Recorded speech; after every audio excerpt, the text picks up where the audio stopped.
بسم اللہ الرحمن الرحیم نحمدہ ونصلی ونسلم علی حبیبہ الکریم اما بعد فقد قال اللہ تبارک و تعالی فی شان حبیبہ الکریم ان اللہ وملائکتہ یصلون علی النبی یا ایھا الذین آمنوا صلوا علیہ وسلموا تسلیما اللہم صل علی سیدنا محمد وعلی آل سیدنا محمد وبارک وسلم اللہم صل علی سیدنا محمد وعلی آل سیدنا محمد اللہم صل علی سیدنا محمد مبارک وسلم صلاۃ و سلام علیک یا رسول اللہ صلی اللہ تعالی علیہ وسلم. فقد قال اللہ تبارک و تعالی فی القرآن المجید والفرقان الحمید فاعوذ باللہ من الشیطان الرجیم بسم اللہ الرحمن الرحیم انا انزلنا الیک الکتاب بالحق لتحکم بین الناس بما اراک اللہ ولا تکن للخائنین خصیما واستغفر اللہ ان اللہ کان غفورا رحیما ولا تجادل عن الذین یختانون انفسهم ان اللہ لا يحب من کان خوانا اثیما. صدق اللہ العظیم. اے محبوب، بے شک ہم نے تمہاری طرف سچی کتاب اتاری کہ تم لوگوں میں فیصلہ کرو جس طرح تمہیں اللہ دکھائے، اور دغا والوں کی طرف سے نہ جھگڑو، اور اللہ سے معافی چاہو، بے شک اللہ بخشنے والا مہربان ہے. اور ان کی طرف سے نہ جھگڑو جو اپنی جانوں کو خیانت میں ڈالتے ہیں، بے شک اللہ نہیں چاہتا کسی بڑے دغاباز گناہگار کو. معزز حاضرین و سامعین، گزشتہ درس میں آپ حضرات نے جہاد کا بیان سماعت کیا. جہاد کی تعلیم دی جا رہی تھی، اور دوران جہاد نماز کس طرح پڑھنا چاہیے، سفر میں کیسے نماز پڑھنا چاہیے، یہ تمام تفصیلات آپ حضرات کے گوش گزار ہیں. اب اس کے بعد جہاد کے بعد کچھ اور باتیں بتائی جا رہی ہیں جس میں عدالت کی بات ہے، انصاف. دیکھیے، ایک ہی پارہ، ایک ہی صورت، مختلف عناوین، مختلف مضامین. جی، جہاد کا بیان ہوا، اور جہاد کے میدان میں خوف کی نماز کا بیان ہوا. پھر ہجرت کرنے کے لیے، جہاد کے لیے جب نکلتے ہیں تو سفر کی نماز کا بیان ہوا، جس میں مسافر کی نماز کے مسائل بھی آ گئے. اب یہ بتایا جا رہا ہے جہاد کے بعد یاد رکھنا، دشمن سے مقابلہ کرنا مگر کسی کے ساتھ ناانصافی نہ کرنا. اسلام کیا تعلیم دیتا ہے؟ ان آیتوں میں اسلامی عدالت، یعنی یہ بتایا جا رہا ہے کہ کفار سے جہاد کرو، ان پر ظلم مت کرو. کفار سے جہاد کرو، تمہیں اجازت ہے. کب؟ ان حالات میں جب کہ تمہارے اوپر انہوں نے جہاد کرنا کے حالات پیدا کر دیے ہوں. بلا وجہ کافر ہے، بلا وجہ اسلام کا دشمن ہے سمجھ کر لاٹھی بھالے لے کر، تلوار لے کر نکلنے کی اسلام تعلیم نہیں دیتا. اسلام یہ تعلیم دیتا ہے کہ اگر تم کو انہوں نے مجبور کر دیا، سوائے اس کے دوسرا راستہ نہیں ہے، تو تمہیں چاہیے کہ تم ان کے ساتھ کیا کرو؟ مقابلہ کرو، جہاد کرو، مگر ظلم مت کرو. جہاد کرنے میں بھی تمہارے طرف سے زیادتی نہیں ہونا چاہیے. یہ بات بتائی گئی. اور اس کے بعد اگر کسی کافر کا مقدمہ، کیس تمہارے پاس آ گیا، مسلمانوں کے پاس، نبی کی نسبت سے مسلمانوں کو تعلیم دی جا رہی ہے، ایک مقدمہ، کیس آ گیا، ایسے وقت میں وہ کافر ہے سمجھ کر کے اس کے خلاف مقدمہ نہیں کرنا، یعنی فیصلہ نہیں دینا. یہ کافر ہے، چلو اسے سزا دو، لہذا اس کے خلاف آپ فیصلہ دے رہے نہیں. اگر انصاف اس کے حق میں جاتا ہے، انصاف اگر اس کے حق میں جاتا ہے، جائے کہ وہ کافر ہی کیوں نہ ہو، تمہیں انصاف اس کے حق میں کرنا ہوگا. اگر بائی چانس ایک مسلمان اور کافر کا کیس ہو گیا، دونوں تمہارے سامنے آئے، تو مسلمان ناحق پر ہے، کافر حق پر ہے، تو اسے مسلمان سمجھ کر کے اس کے حق میں فیصلہ نہ دینا. کس کے حق میں؟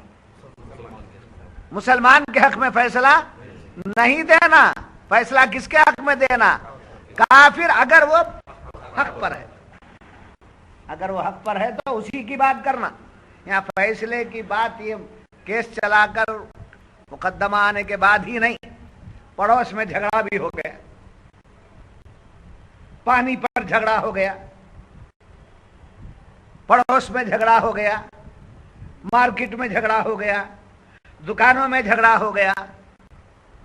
عام طور پر غیروں میں یہ دیکھا جاتا ہے کہ ہم کو جب مسلمان دیکھتے ہیں تو وہ ایک طرفہ فیصلہ لیتے ہیں. یہ مسلمان ہے، پولیس بھی وہی کرتی ہے، فلاں بھی وہی کرتے ہیں، فلاں بھی وہی کرتے ہیں. مگر اسلام وہ کرنے کی ہمیں تعلیم نہیں دیتا. ہمیں یہ دیتا ہے کہ وہ کافر ہے یا یہودی ہے، یہ مت دیکھو وہ حق پر ہے کہ نہ حق پر ہے، یہ دیکھو. جب وہ حق پر ہے تو اس کے حق میں برابر فیصلہ کرو، چاہے وہ عدالت کا فیصلہ ہو، چاہے وہ جماعت کا فیصلہ ہو، چاہے وہ پڑوس کا فیصلہ ہو، چاہے وہ دکانوں کا فیصلہ ہو، جو بھی فیصلہ ہو. اسلام یہی تعلیم دیتا ہے. اسلام عدالت کی تعلیم دیتا ہے، اور عدالت کے اندر جو ہے انصاف کو ملحوظ رکھنے کی تاکید اسلام کرتا ہے. چنانچہ اس کا شان نزول ان آیات کا یہ ہے. طعمہ ابن ابیرق، طعمہ ابن ابیرق منافق تھا. یہ منافق تھا اور بڑا عادی چور، بڑا ماہر چور. کیا تھا؟ چوری کرنے میں بڑا ماہر، ایکسپیرینس، بہت ایکسپیرینس ہولڈر چوری کرنے. وہ چوری کر میں عادی تھا. تو ایک مرتبہ قتادہ ابن نعمان، ایک صحابی کے گھر اس نے چوری کر دیا. رات کے وقت گھر میں گھسا اور گھس کر کے چوری کیا، اور چوری میں دو چیزیں چرایا. ایک آٹے کا تھیلا اور ایک زرہ. یہ چرا لیا. زرہ کو تو کیسے داب لیا. ابھی آٹے کا جو تھیلا تھا وہ لے جانے کے وقت پر، رات کا وقت تھا، وہ نیچے سے اس میں سوراخ تھا جس سے آٹا گر رہا تھا. کھینچ کھینچ کر کے لے گئے. اب اندھیرے میں اس کو نظر نہیں آیا کہاں تک لے جا سکوں اسے، اس لیے آگے کچھ بڑھ کر ایک یہودی دوست کے گھر پہنچا. اس کے گھر میں بولا میں امانت رکھتا ہوں، صبح میں آ کر اسے میں لے جاؤں، صبح میں آ کر اس کو لے جاؤں گا، یہ میری امانت اپنے گھر میں رکھنا. اس نے رکھ لیا. صبح اٹھ کر دیکھے تو تھیلا غائب اور زرہ غائب.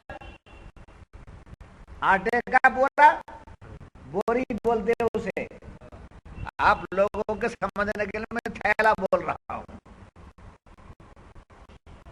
اب بوری کا لفظ بھی لا لیا چونکہ لینگویج کو اپنی پوزیشن کے حساب سے بولنا چاہیے. تو وہ بوری رکھ دیا اور چلا گیا. بعد میں صبح اٹھ کر دیکھے تو تھیلا یعنی بوری غائب ہے. اتفاقاً گھر کے باہر سے ہی کیا گر کر تھا؟ آٹا گرا تھا. اب یہ سب پکڑو کہاں گیا ہے. تو گرے ہوئے آٹے کا حساب لگا کر گئے تو آٹا وہاں تک ملا جہاں یہودی کا گھر تھا. جہاں یہودی کا گھر تھا آٹا وہاں تک ملا. اب گھر میں بولے تیرے گھر میں چوری کر کے آیا ہے تو ہمارے گھر سے